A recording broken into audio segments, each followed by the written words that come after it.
everyone. My name is Renee. This is my husband, Doug, and we're with Real Impact Longview, Texas. We're so glad you joined us tonight on Real Impact Network. This is a place where you can come on Sunday nights and learn about all things real estate investing. And so we appreciate you taking the time to tune in to us.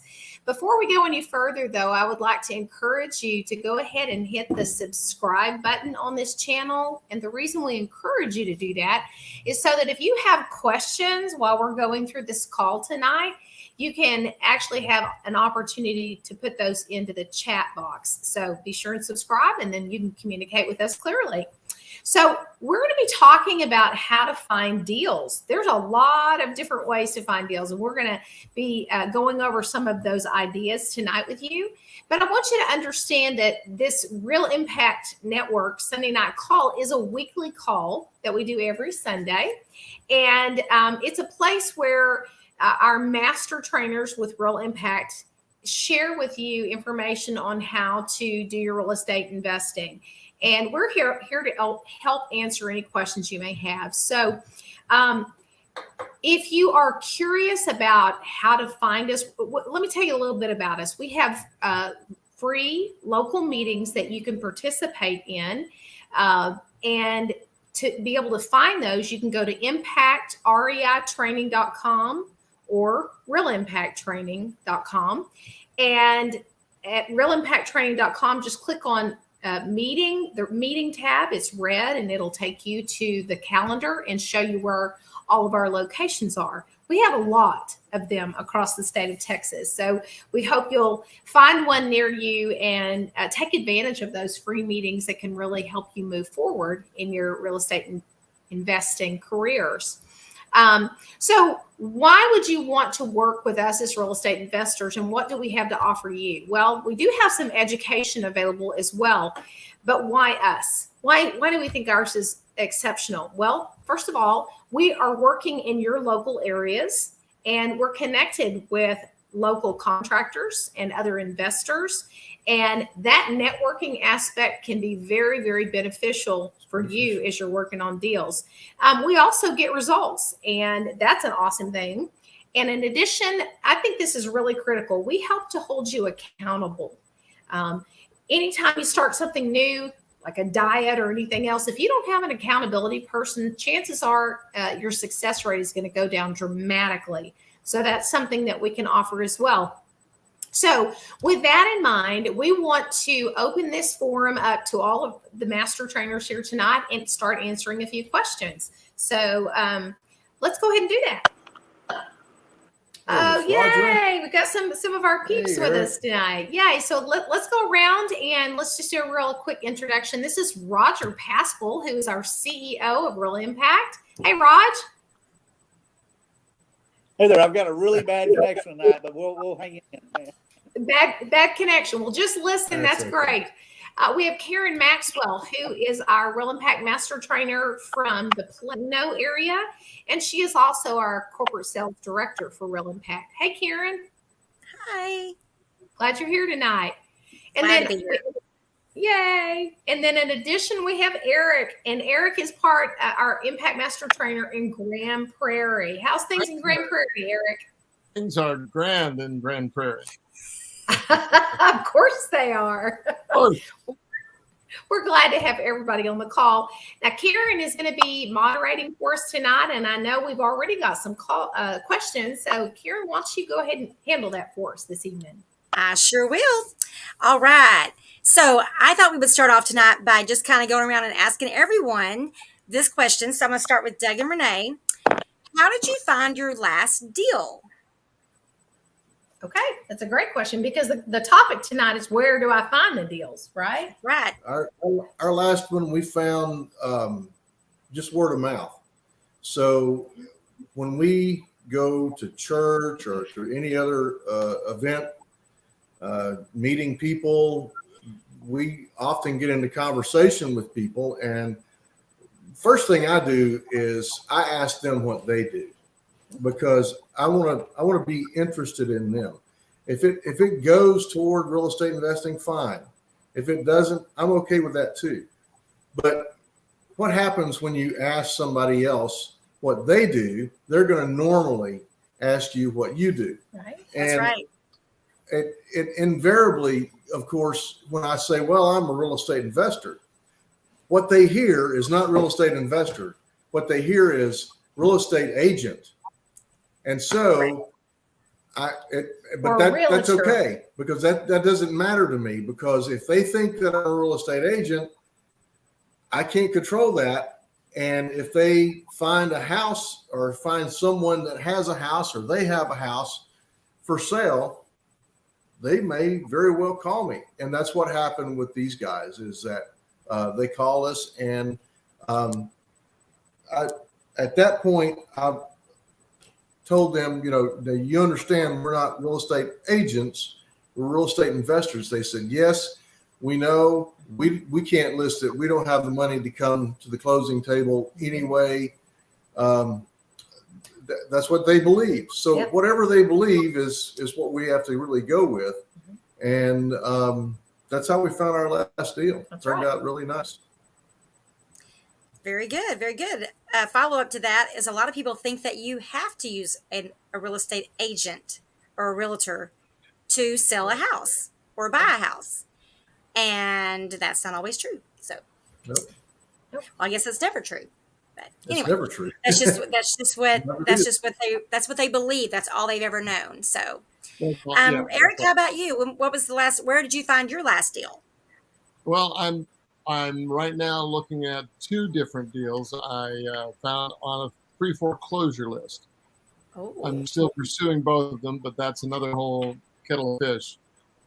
Pre-foreclosure lists are obtained through various resources that I'm sure we're going to get into tonight. But it's a matter of walking up and starting a conversation with the person. Often it's, hey, I understand that there's a house on this street. Someone told me there's a house on this street for sale, and maybe you can help me. I'm not sure which one it is. And that could lead to a conversation of, well, I'm not sure which house that might be, but I'm thinking about selling this, especially if they're in a position where they're behind a couple of payments and might go into foreclosure. So those are two that I'm working on right now. Yes, and one thing I'm finding is that these houses that are going into foreclosure are way more than 3 months behind. It used to be the fourth month in Texas, they were heading to foreclosure and it wasn't that bad, but I'm finding people, 2 years behind. So got to dig a little deeper in those pockets to bring those payments up, right? Yep. Okay. Well, let's see. My last deal was found through word of mouth. Everybody knows what I do. Well, not everybody, evidently, but those that know what I do, they come to me and say, hey, can you help this person out? Then unfortunately, she was quite a bit behind in taxes, like to the sum of $40,000. So it was a really steep deal. I'm not sure if we're going to be able to make it work, but we're still trying. And my other ones came from my realtor business partner. Hey, Todd, if you're watching, hey. So Todd is a killer. He's a killer realtor, but he's an investor. So he knows what he's looking for. He knows what we're looking for. And when he finds a deal, he knows who he can go to that probably will want the deal. He has several people he works with, because we can't all do them all at the same time, even though evidently Todd thinks we can. So sometimes, you have to pass those deals along to somebody else that it doesn't quite fit your needs. We have 2 flips going on right now. Both of those came from other wholesalers. I know wholesalers get a bad rap, but I've been a wholesaler, and not all wholesalers are bad. Everybody has to be able to make some money. So as long as you're dealing with a wholesaler that understands that you still have to make a profit and they're being realistic, then, absolutely reach out to your wholesalers. But you just kind of learn which ones. You're like, oh yeah, this is that. Say again. Along those lines, you say not every deal always works for you, particularly. I got a subject to once because the investor who turned it over to me said, yeah, this is just too far out of my farming area. I just don't want to be responsible to drive to and fro the whole time. And I was very interested and held on to that for several years. It's funny you should say that. I just last Saturday, while I was in Oklahoma City, posted that I was at the Sub 2 event, and a guy that's on my Facebook posted on there, I need to sell my house. So I went back, and I don't know him.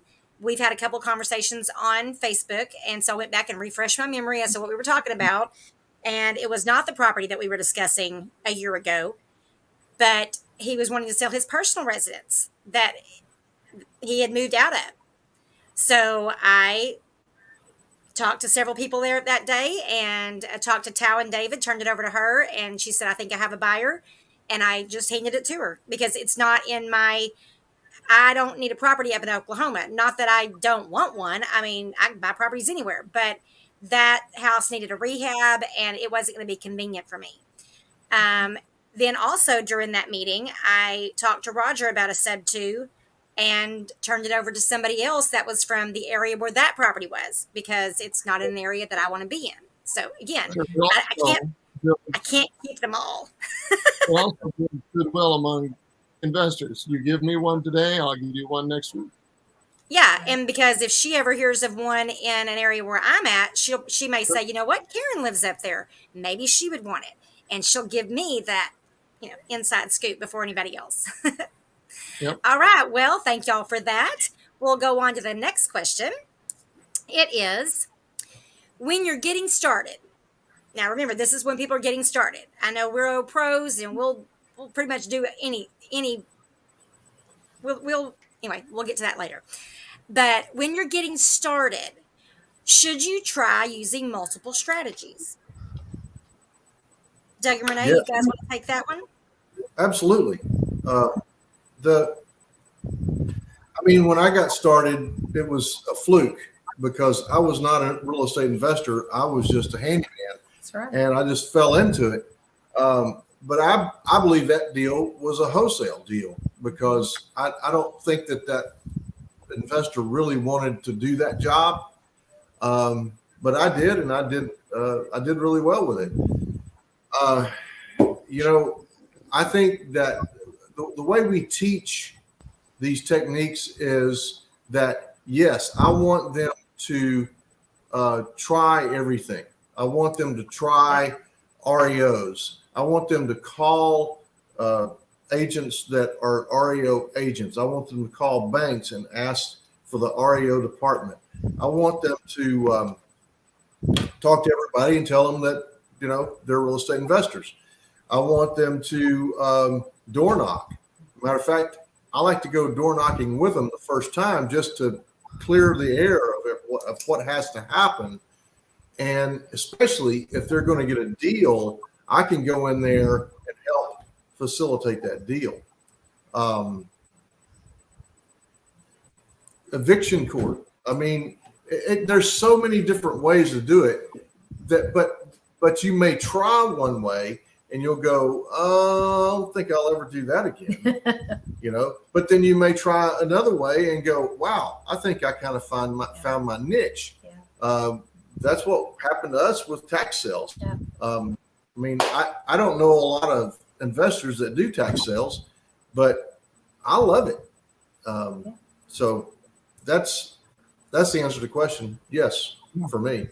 Absolutely. And it's like Dennis Hanson says, there's 66 ways to find deals, but you don't need to do all 66 of them. Just 2 or 3 that gel with you, the ones that feel right for you, that fit your personality.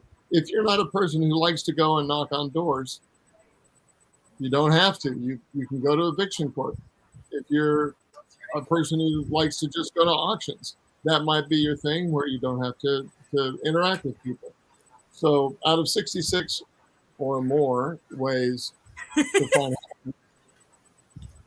find the 2 or 3 that feel right to you. Right. Or maybe you just don't like to do door knocking in June, July, and August here in Texas. Or when it's snowing up north, or when it's raining. So what are you going to do that day? I remember reading when I was doing some of the training, and it said, if you're supposed to see 10 properties a day or 10 properties a week, and you don't do anything Monday, Tuesday, Wednesday, and then Thursday it rains, and then Friday you have your meeting and you didn't do your assignments, what are you going to do? So, you have to have a B strategy. You have to have that's why I believe there are multiple strategies, or why I believe in multiple strategies. So I know we did bandit signs, handwritten bandit signs, handwritten. Go to Lowe's, buy the sign, grab the big marker. Pro tip: do not use an off name, non-brand name marker. Use a Sharpie, a big black thick Sharpie, because lo and behold, you could go back and your sign is blank because it has washed away. True story. That happened. Why are no calls coming in? Oh, let me go check the sign. Maybe the grass needs to be mowed in front of the phone number. Right. It was literally gone. So lesson learned the hard way on that one. And another tip was dry erase markers, or no, it was a big black marker, but it was just an off-brand an off-brand that was not good. And another thing that somebody taught me that I had never really thought about, because we had this come up, was on our bandit signs, put the phone number at the top and then for sale or for rent, because that way when the grass does grow, the phone number can still be seen. I had a guy one time that called and said, I need you to come by my house. And there was a whole story, but he said, I saw your sign on the corner. Always see the sign on the corner. And today when I needed to see your sign, I couldn't find it. I had to get out in the grass and look through the grass and found your sign. So I've got it. It's in the back of the truck if you want it. And we bought that house. So that was great. You want to see a sign again. That's correct. Yeah. Exactly. So for me, my favorite strategy for not leaving. Oh, maybe we should get to that later. Oh, that's the next question. Actually, we're going to have a follow-up though. If you find one that works, if you find one strategy that does work really well for you, should you stop trying the others? No. Because there may come a day when the strategy you're using takes a left turn and doesn't produce as much anymore. Yeah. I'll tell you, Doug and Renee, I was terrified to go to auctions. Absolutely terrified. And I went with y'all that one time, and I had the best time. I didn't buy a house. I wasn't bidding on a house. I was just learning the process. And you talk about a great place for networking. I mean, those are your buyers, your landlords, your fix and flippers, there's some people there trying to buy a house for themselves, but there are great contacts to be made there. And I can't imagine, Eric said, go to the auction, that way you don't have to interact with people. Renee and I cannot go in a public place and not interact with people. Sorry, the online auction. Oh, the online auction. Surely that's what I meant. Right. Doug, what do you have to say about that? If you find, is there such a thing as just finding one niche and just sticking to that one? Well, you can do it, but it's probably not very wise. No, see, that's the thing, is that I want to try different things. So I've been successful with one thing, and yes, I'm going to keep doing that. Right. But I want to try something else. I don't know. Why would I want to limit myself to one thing? Because they all work. And the reality is, you're going to come across different situations that really it requires a certain type of investment. I mean, you're not going to find a tax sale knocking on doors necessarily, right? That's right. You're going to probably find that by going to a tax sale auction, but you got to cater the deals to the person trying to sell the house. You really kind of have to cater it to them. So the strategy needs to fit the need. Well, one of the things that I teach my students is to talk to realtors, and the MLS is a big place to find deals, but it's, as far as I'm concerned, it's not the best place. So I'd like to be able to talk to the seller. Well, some people are kind of like Eric was talking about. They don't really want to go to knock on the door and talk to the seller. I was that that person. Mhm. I didn't want to get out of the car. But when I got some instruction on how to do it, then it was like, oh, well, I see. I'm not selling anything. Mhm. I'm buying.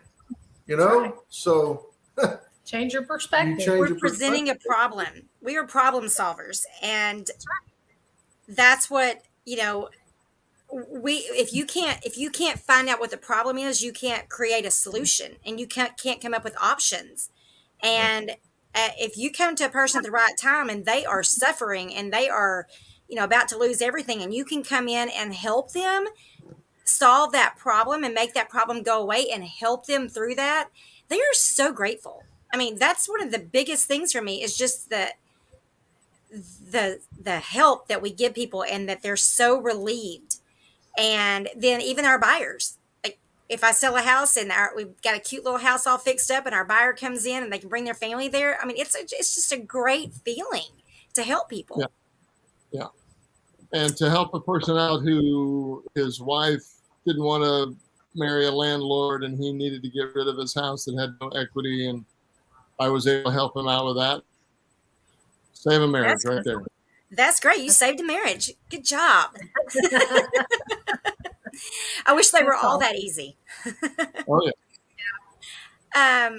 Okay, so our next question is, what if you are limited on cash when getting started? What are some ways people can find deals with they're limited on cash? So they can't buy a list or have a website. How about that one, Doug? Renee? So one of the ways that you can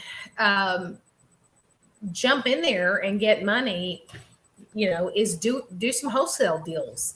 But you need the education to know how to do those wholesale deals. Right. But that's a way to get started in real estate investing. That's a good, quick way. That will get you some pretty quick cash if you're intentional about finding some deals and wholesaling them to someone else, and you can get your instant money that way. Right. That's just one way. I taught a class on private money the other day, a couple of months ago. And I mean, that's what I use. I use private money, and I offer my private money people a percentage, and I pay really every single deal is different. I'm gonna talk to each individual person as to what they want. I mean, I really am again solving problems. So, and the surprising thing is that you already know these people. I mean, you really probably already know the people that you need to talk to. You just don't know that they have money. I mean, they're your friends, they're your neighbors, they're your grandmother, whatever. But you probably already know them. But that's not what we're talking about. We're talking about finding deals. Well, it sort of dovetails into what we're talking about. You said if you don't have the money to buy a foreclosure list, you can always hit for sale by owner near me on Google, and boom, there's a lot of folks you can go up to and make offers on or talk to, tie it up with an option, go to your private money lenders, and you can wholesale a for sale by owner. So that's a great way that there's no money Quick involved. cash. There you go. Okay, let's talk about that. What are some other ways you can find deals that you don't have to put money into? So if they don't have any money, what are some free ways? I'm going to start with what are some ways that you can find deals without leaving your house? Let's start with that. Oh, wow. Well, the internet has got a lot of websites out there that you can hit. I don't know what else. Tax sales. Tax. You can find out information about. You can do a lot of research on Yeah. tax sales on the computer. That's right. Um, Local what CAD. else? Yeah. That's one way. How about We you? can't get Aaron? on the Yeah, well, I'm hoping that they at least have the internet on their phone. So we'll go with that. Right. There's also Eric? the tax sales, but you can also have find the list of properties that have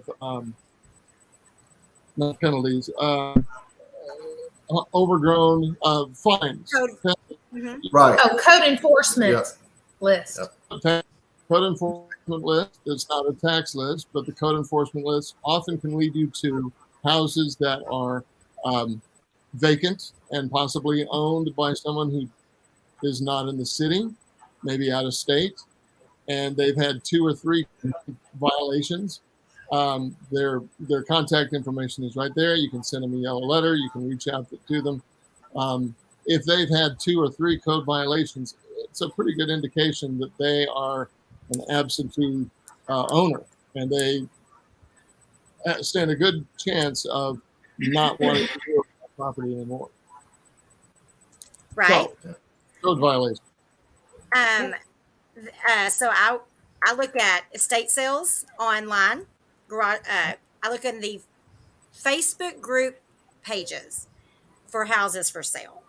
And I also looked at estate sales, and then I message them and ask, is the house for sale or is it going to be for sale?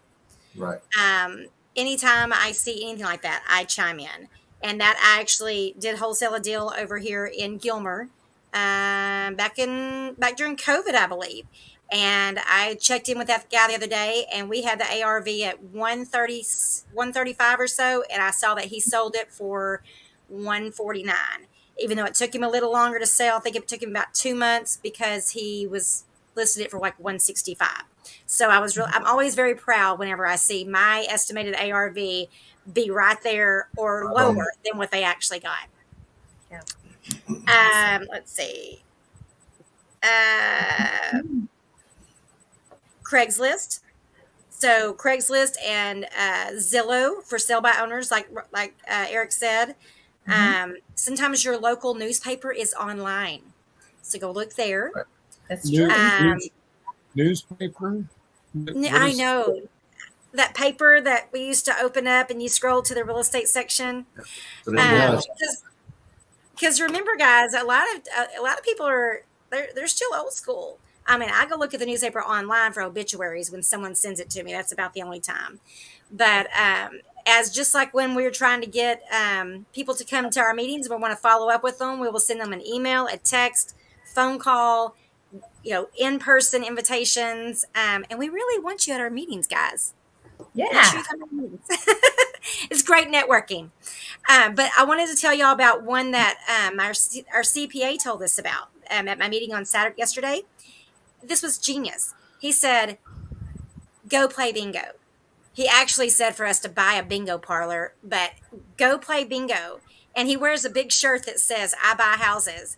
And he's there with all these typically older people that all they want to do is go be around other people and talk to people and socialize. So they go play bingo. And he's bought houses there. And if not, wow, that time, then somebody will say, hey, remember Ed? Oh, he also has these bracelets that say, go see Ed. And it has his phone number on it. And these are so cute. But it says, how can I deduct this? So it was awesome. But there are so many ways that you can go find deals without leaving your house, without spending any money. Driving for dollars used to be the funnest way for me, I guess you'd say, putting out abandoned signs and driving for dollars while I was doing that. But with gas being so expensive, a lot of people are stopping driving for dollars. So, Well, all right, next question. Did you have something to add? I'm sorry, Doug. no, that's true. That's all I was going to say. Okay. So number 4. Who do I talk to find deals? Who don't you talk to? Right. Good answer. Realtors, wholesalers. You can network at our meetings again, like we say. That's the best way. Well, I mean, I like to talk to the seller. I mean, I really do. The seller is in charge. If it's not listed, that's the best thing for me, because Right. I can't solve his problem. Well, I might can solve his problem if it's listed, but I'm going to have a harder time doing that. Yeah. Yeah. Was there more? Can you think of more? Oh, yes. Property managers. Yeah. Property managers have those, they know those tired landlords. So they won't give you a list, but if you'll just call and introduce yourself to them, sometimes they have landlords that are considering selling their portfolio. And what I always like to follow up with is, do you have, well, I like to say, do you have any of your landlords that are looking to retire soon and maybe want to liquidate their portfolio? And if they say no, I don't, whatever, I can say, hey, I tell you what, I even specialize in those difficult properties, because I'm not afraid to go to eviction court for someone. Some landlords are afraid they're intimidated by going to court, but it's just, if you have a lease and they're breaking the lease, then we're going to court, and I'm not afraid of that. I've actually went in for my seller and went in as her property manager and looked at the eviction for her and got the people out and then bought the house. So that was interesting. So let's see, bankers. Don't forget bankers. Bankers lend money to other investors, and they know kind of the inside scoop on some things whenever people are getting into a predicament, especially divorces. Or sometimes they're just, maybe they lost a job and they're going to lose their home or their portfolio, or they're needing to liquidate a few of them, sell one to pay all the taxes on all of them because they didn't pay their taxes or something. So yes. Probate attorneys. Probate attorneys. That's a good one. That they can't give you their clients' info, but they can give their clients your info. Right. Yes. So it's the same thing with title companies. Well, I was going to say old folks' homes, but that's not politically correct. Retirement centers. So retirement centers. So if someone, if you're trying to get mom or dad into a retirement center, a lot of times they won't take them if they have property until they sell the property and liquidate that. So probate's an area that not a lot of people want to get into because it can be a little hairy, when it's time to sell the property. There's a couple of people that are in it, and then you've got the personal representative, the person that's in charge of selling it, but the other siblings or whoever's involved, they want their part, but they want them to hurry up and sell it. And then, I don't know. Sometimes it's a mess, especially if they're not getting what they want for it. Sure. Another way, kind of on the code violation end of this, even if there aren't any code violations, you can see if the house is vacant or empty and someone's not living there, but they're taking care of the lawn, staying off the radar. But if it's empty, you could talk to the neighbors. You could go door knock on either side. That's right. My brother just noticed that his next door neighbor up and left a week ago. I was like, I'm on my way. On my way. Well, that's happened to be in the area. That's how our student found their last deal. Is we did some door knocking, and we came across an empty house, and we talked to the neighbors on both sides, and we were able to get a lot of good information, including who the seller actually was, and ended up meeting with them out at that property. So, that's another person you talk to is those neighbors. Roger calls her. What's her name from Bewitched? What does Roger call her? Tabitha? No. The neighbor. Oh, Mrs. Kravitz. Mrs. Kravitz. Go find Mrs. Kravitz in the neighborhood. Yes. They know everything. They know everybody's business. Yes. We have one on the street. And sometimes Mrs. Kravitz has the key. That's right. Yeah. If you can get in there and get some kind of idea of what the rehab's going to cost, you'll be able to make a better effort when you're making your offer. That's right. So that's right. Well, guys, we have several questions popping up in the chat, so I'm going to move over there real quick and knock these out because they're pertaining to what we're talking about right now. Awesome. Kim Ural would like to know, where do you find code violations? So, Kim, I call the code enforcement officer, or more in particular, if I see the big, what color is the sign on the front door? It's not red, is it? It's a big white sign. Yellow, like a big sign taped to the door that says, sometimes it's white. It depends.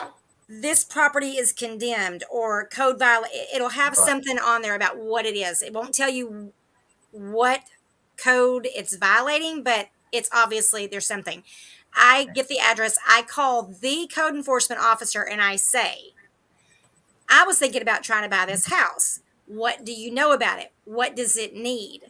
And then go look up the property owner's name and try to find their phone number. You can do it with True People Search. There's so many free ways you can do it. But obviously I just skip trace it, but that costs a little money. But you can do True People Search to find the name and the phone number. I'm sorry. Yeah. Did you want to add something, Doug? Well, as far as the code enforcement or the people at the city, Mm-hmm. A lot of times they know where the empty houses are. Yeah. They know where they're doing it. So when you're doing your rehabs, I was doing a rehab in Gladewater, and the house. Uh-oh. Did they freeze? Okay. Well, I'll just move on till they come on back. We're back. Oh, now you're back. So I was doing a rehab. I came out of the door and I saw a white truck pass by, and then I went on out to my van and I heard the tires lock up, and he backed up. He got out. He jumped out of the truck. He said, oh my gosh! Somebody bought this house. Oh my gosh! And he was so excited that it was getting cleaned up and everything. So I made a friend. And so now I get to call that friend when I want to know what else is available there. And he was the code enforcement officer there. So, I mean, it was really cool. Yeah. So yeah, the code enforcement officers, they are there to clean up the neighborhoods, and they're there to get the eyesores out of the community and get the people to quit calling and complaining about it. So they would really like to see the properties fixed up. But Kim's question, I think. I'm sorry. Yeah, we answer Kim's question about where do we find the code enforcement? Yes. Now, Kim, Okay. sometimes you have to pay for a full list, but we're talking about just being able to call up and have a conversation. You would call your city, local municipality, code enforcement. If you call the city office and ask for code enforcement, they'll put you right through. Ruben has the question. I know I'm going in the opposite order because there's so many. I'm having to start at the bottom. Ruben would like to know where our meetings are. Ruben, at the bottom of the screen here is a list that is scrolling. Those are all the cities where our meetings are held. But if you'll go to the description box below, if you're on YouTube, yes, you are. If you'll click on the description box below, you should see a list of all the locations and the link to either their link tree, because some of them have multiple locations, multiple meetings. We're all over the place. But you can also go to realimpacttraining.com and click on, I think it says meetings. If you'll click on meetings, click here, then go to, it opens up the calendar and you can see the list of we're all over the place. And so it lists the meeting times as well as the locations. Yep, the meeting time, location, and the topic. So yes. And then we're, of course, here every Sunday night at 7 p.m. Central Time, unless it's a holiday. And next week's a holiday, by the way. John McEnroe has a question about funding. Hey, John. He needs $80,000 to buy a house. John, sounds like you might have a great deal there based on the numbers that you're sharing with us there. Get with Doug and Renee. Jet Lending is their sponsor. Way to go, Jet Lending. Hey, Rob. So get with Doug and Renee, or look them up on Facebook, or get the number from Doug and Renee, and I'm sure that they can help you out. Absolutely. Hey, Chris Corman. Chris Corman's with Blazing Star Capital. Good to have you here. Matthew Barr would like to know, does anyone on the Impact team participate in real estate syndication for commercial properties, general and limited partnerships?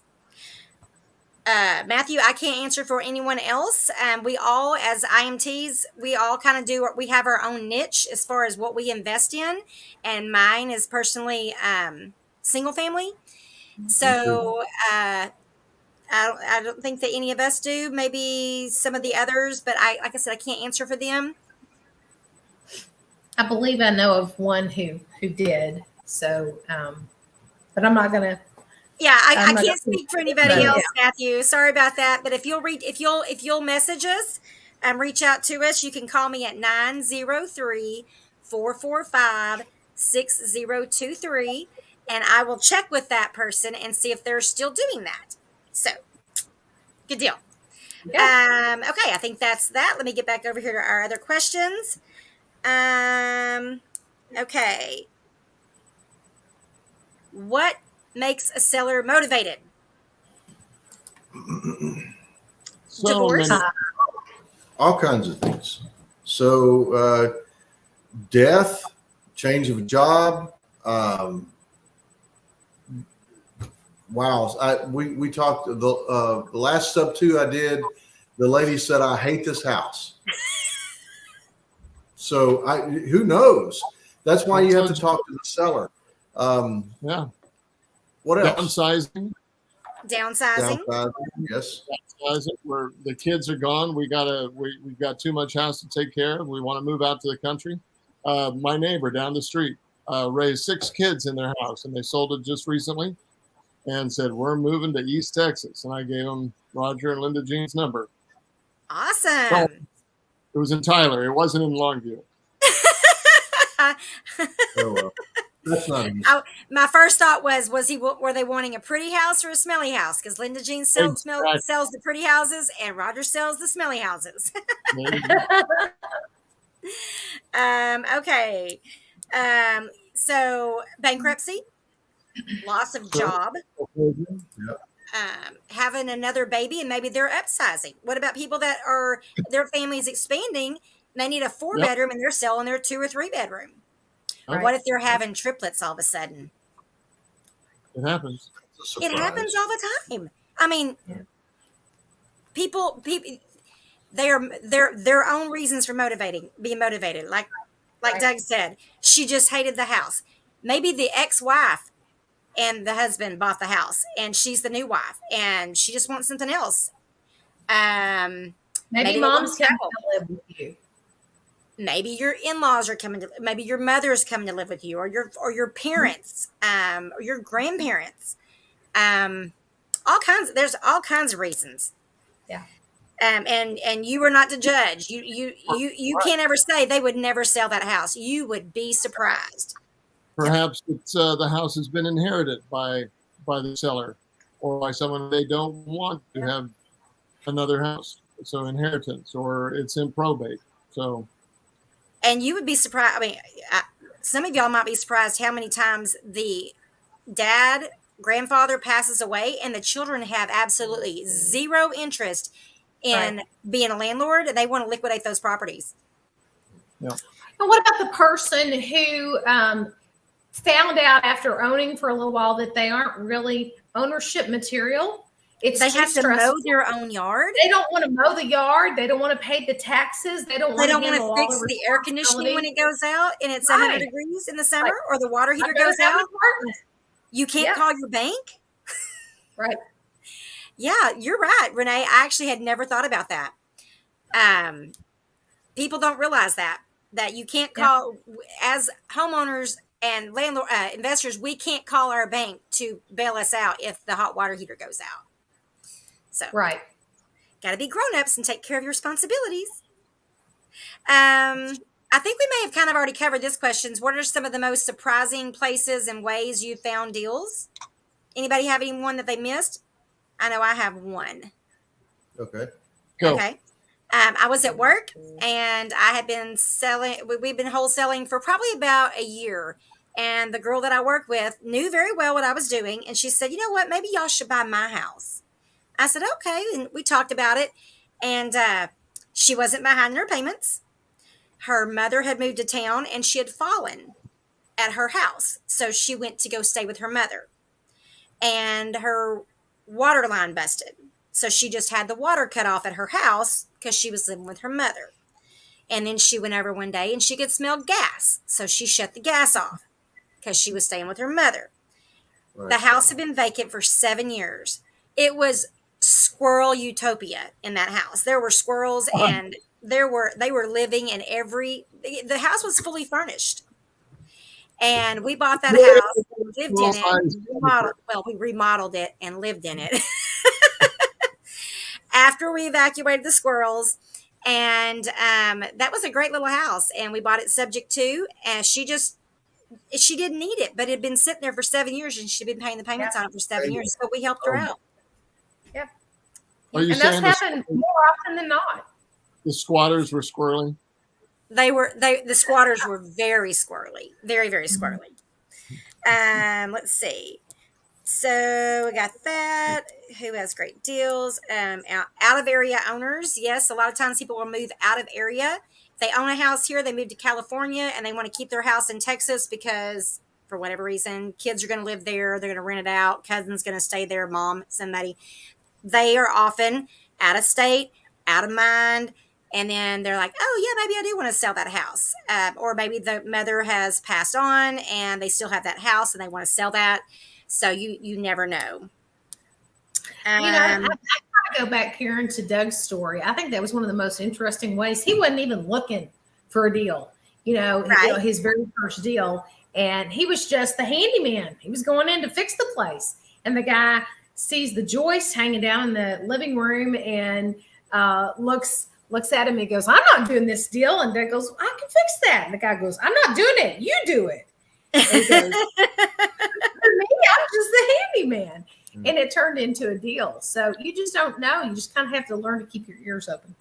Yep. Yeah. And that's like we talked about networking.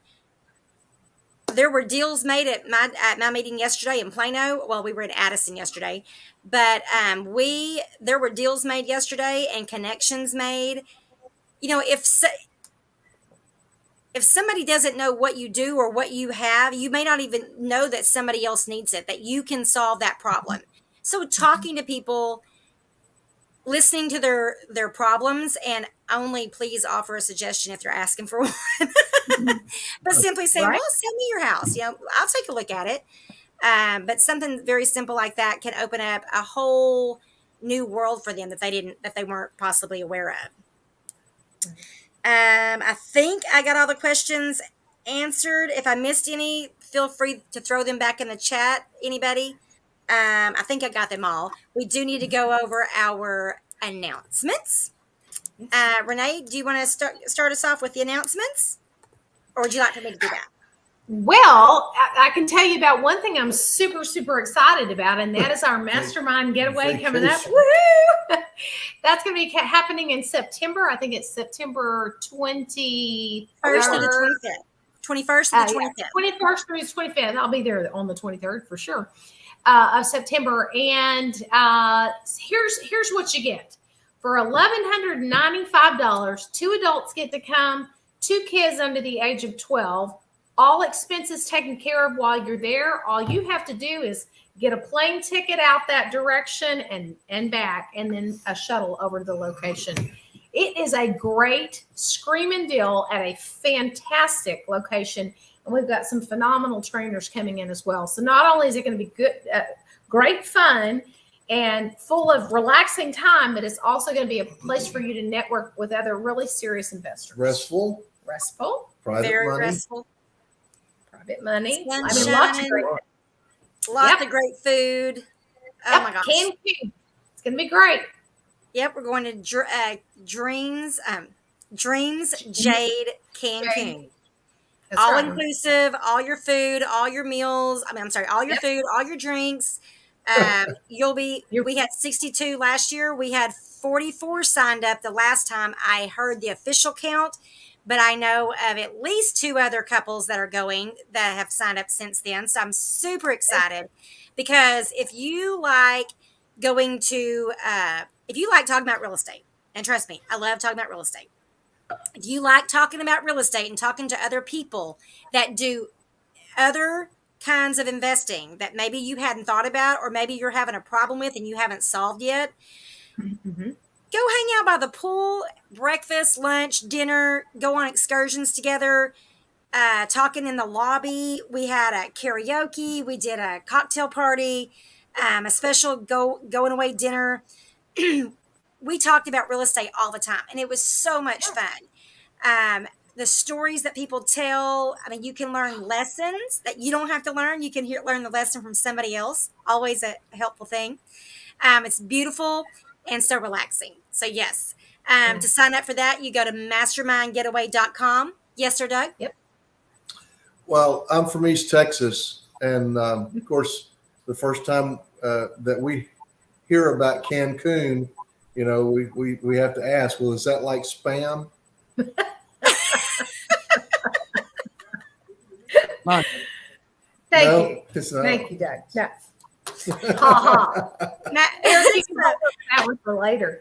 It's a very nice place. It's a very nice place. It's all inclusive. Y'all make sure you come out. It's a great place to bring your spouse or your significant other, business partner, even your adult children. If you have an adult child that's interested in real estate, or if they just want to come and relax and have an all inclusive, full 5-day vacation, it's $1,195, and you do have to pay for your airfare. I really like to recommend this for people that have a spouse or a significant other that's not quite interested in real estate investing, but they kind of want to see what it's about and why their significant other is so crazy about real estate. It really helps to bring a couple together when they can be supportive of each other. Latasha, I will get to I'll just answer your question real quick. Yes. Real Impact, Oklahoma City is one of our franchises. Tao and David were not able to be on tonight because they are at an event. But yes, they are part of Real Impact, and they are on. This is their call. They're just not here tonight. Right. And I'm glad you're enjoying it. Latasha, there is a law against wholesaling. Get with Tao and David. They can explain it to you because they know the legalities of that. But yes, we are aware of that. There's things. Yes. Okay, so our next announcement is we have Alan Cowgill coming. If you want to know about how to get private money, Alan Cowgill is where you need to be. He is going to be at an all-day training on August the 20th, and you can go to realimpactevents.com to get signed up for that. And make sure that you click on your group, the group that you attend, on the drop-down menu. But he will be here on Saturday, August the 20th in, I believe it's Bedford, from 9 to 5, an all-day training for $45. He'll also be in some mini meetings, as we're calling them, at a couple of the locations. What day are they going to be with you, Doug and Renee? Is it Tuesday? That is going to be, no, I believe it's Thursday. Yeah. August. Hang on. I'll answer that question. Let me look it up. CJ's scrolling for us. I know he's going to be in Arlington, I believe, on Monday. Let's see. I'm sorry, Denton on Monday. Denton on Monday, August 15th. Wichita Falls on Thursday, Tuesday. August 18th. Okay. He'll be in Waco on Wednesday. Thursday, he'll be with Doug and Renee and Longview. And then Arlington on Friday. And then those are all free meetings. He'll just do like a 1.5 hour presentation there and teach you a little bit about private money. But if you want to dive deep with Alan, then come to his all-day training on Saturday, August the 20th from 9 to 5. And I believe that's going to be in Bedford. Go to realimpactevents.com to get signed up for that, or get with your local trainer and we'll get you set up with that. We had one more, right? One more. I'm missing one. Let me get back and put my notes. Did I get them all? I think you did, Karen. You got the Mastermind Getaway. Oh, and then we talked about it was the meetings. I had a note to remember about the meetings. Go to our calendar. My meetings are in Plano the first Saturday of every month, and Eric's are the second Tuesday of every month down at Grand Prairie at Main Event. Second Monday most of the time. Second Monday most of the time, unless there's a holiday. We will not be having our Sunday night call next week because it is 4th of July. Woohoo! See my shirt. Faith, freedom, and fireworks. I'm ready. 2 weeks from now. What? 2 weeks from now, we'll be back. We'll be back. Yes. I was like 2 weeks is what? Yes. We'll be back in 2 weeks. And so we hope to see you all there. If there's nothing else, I believe we are ready to say goodnight. Good night. Good Good night. night. Have a great 4th of July. We'll see you in 2 weeks. All Thanks for right. joining. Make sure you get with you can call me at 903-445-6023 if you need help finding your local trainer, or go to the description box below for the links to each individual group and their contact information, things like that. We look forward to seeing you at our next meeting. It's on the website also. So Yes, it's on the website as well. RealImpactTraining.com. Right. Good Thanks night, for everybody. coming. Good night.